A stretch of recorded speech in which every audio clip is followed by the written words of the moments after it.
Politics वाला। आओ राजनीति करें। आज से 12 साल पहले एक ऐसे प्रधानमंत्री ने शपथ लिया जिनको जनता के बीच प्रभावशाली बनाने के लिए अमेरिका की पब्लिक रिलेशन कंपनी को भारत लाया गया था। उनकी छवि सबसे ज्यादा पढ़ाकू, सबसे ज्यादा धारदार दिमाग वाले और एक स्टेटस यानी कि रुतबा रखने वाले प्रधानमंत्री के रूप में बनाया गया। हम बात कर रहे हैं देश के यशस्वी प्रधानमंत्री नरेंद्र दामोदर दास मोदी जी के बारे में। इस वीडियो में हम कम से कम समय में उनका इतिहास बताएंगे, तो इससे अंत तक जरूर देखिएगा। नमस्कार, मेरा नाम है ऋतिक पांडे और आप देख रहे हैं पॉलिटिक्स वाला। 2014 चुनाव से पहले मोदी जी के मन में एक बड़े पद की कामना जगती है, प्रधानमंत्री।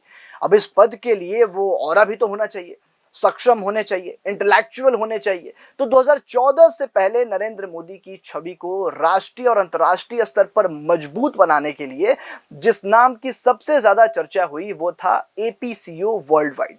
ये एक अमेरिकी पीआर और लॉबिंग कंपनी है जिसका नाम वाइब्रेंट गुजरात और गुजरात मॉडल की इंटरनेशनल ब्रांडिंग के दौरान सामने आया था।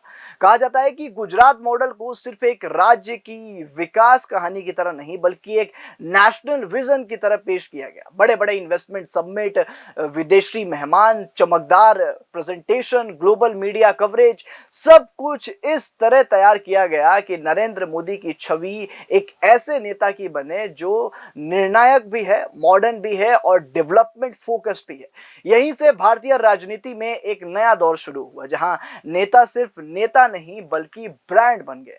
3D हॉलोग्राम रैलीज कराई गई, सोशल मीडिया कैंपेन्स चलाए गए, टारगेटेड मैसेजिंग हुआ। आपको फोन पर आते होंगे ना कि मैं नरेंद्र मोदी बात कर रहा हूं प्रचार के लिए। चाय पे चर्चा जैसे इवेंट्स हुए और अब की बार मोदी सरकार जैसे नारे हर जगह फैलाए गए।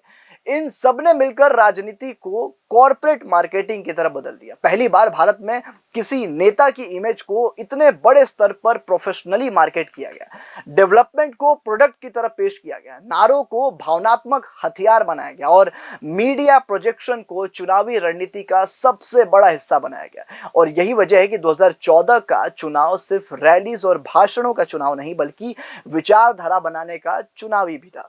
मतलब सोचिए, अलग अलग एंगल से फोटोज पहली बार मोदी जी के सामने आते हैं, पेड़ के नीचे किताबें पढ़ते हुए ताकि ये एक प्रभाव पढ़ने लिखने वाला दिखे।